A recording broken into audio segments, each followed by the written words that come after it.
Spain are through to the 2024 Euros final in what has been an incredible tournament for them. If you'd have told me that Spain were going to win the Euros at the start of this tournament, I would have laughed in your face. Germany, England, France, even teams like Belgium, I probably would have put above Spain. Their squad, in comparison to France's squad, are completely levels apart, just like the performance on the pitch was today.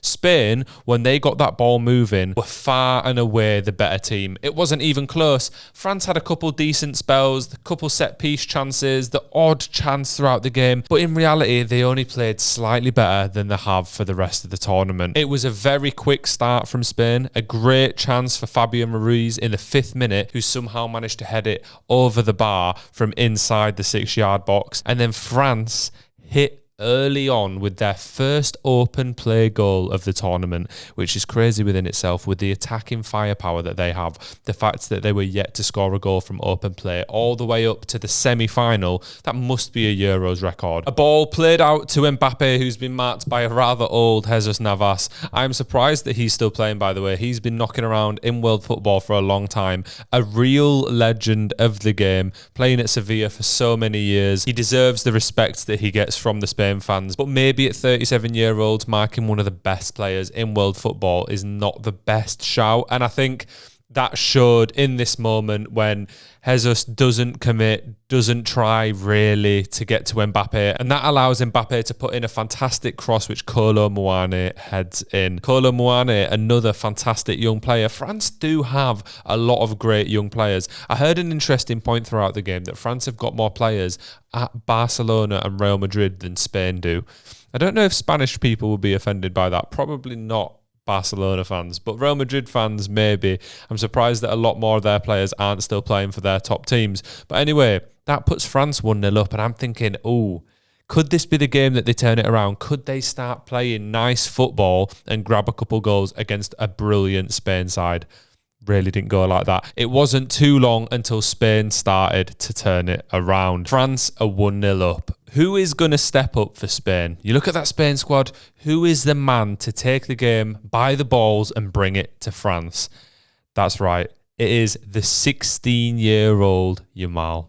What an incredible player. This is a goal that will be talked about in world football for many, many years to come. And he's a player that I can see just getting better and better. This could be the start of his highlight reel. There was a quote from Rabwa before this game talking directly to Yamal. If Lamine wants to play in the final, he will have to do more than he has done so far.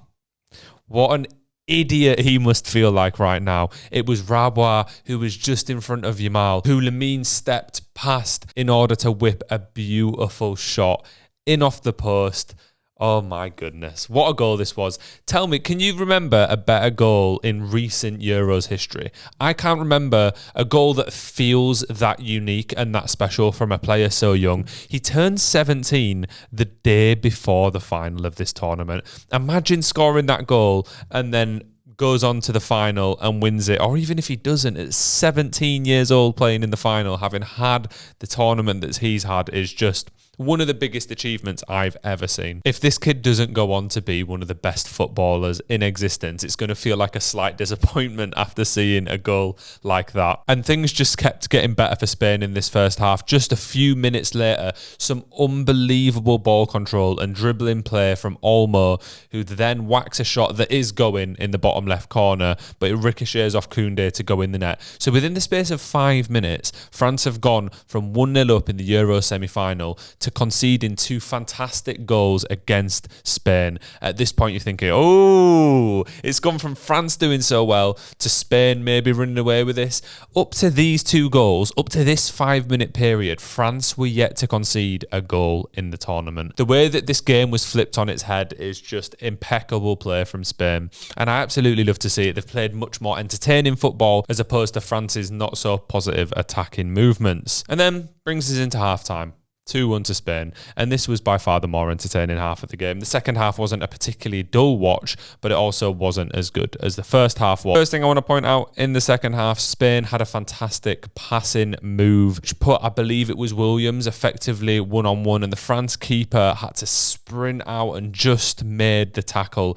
Otherwise, it would have been practically an open net for Spain. And then from this point, to be honest, France kind of took over a little bit. They didn't create many out-and-out chances, but they were definitely the better team for the remainder of the half. They were the team that were pushing forward more. Spain didn't have too many attacking opportunities, but then France, for me, just felt like they were attacking with no real cause. Mbappe was a little bit of a ghost.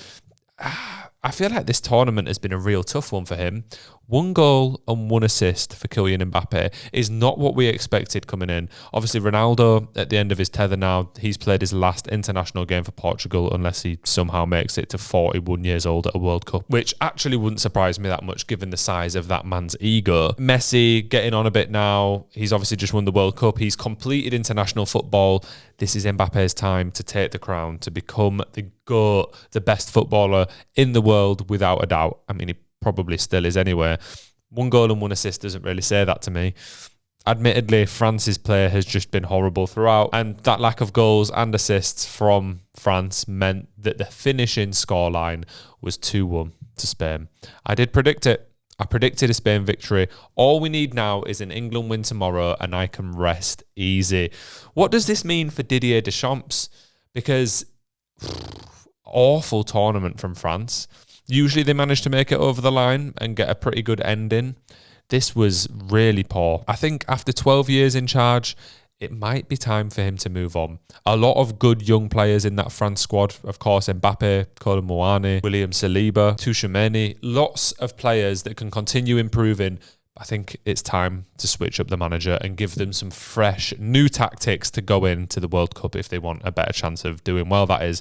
But thank you very much for watching this video. I really appreciate your time. Tomorrow, I will be back reviewing the England match when we beat Netherlands 2-1 to make it through to the World Cup final and then probably lose to Spain. But anyway, I do appreciate your time. Please like and subscribe, and I will catch you again soon.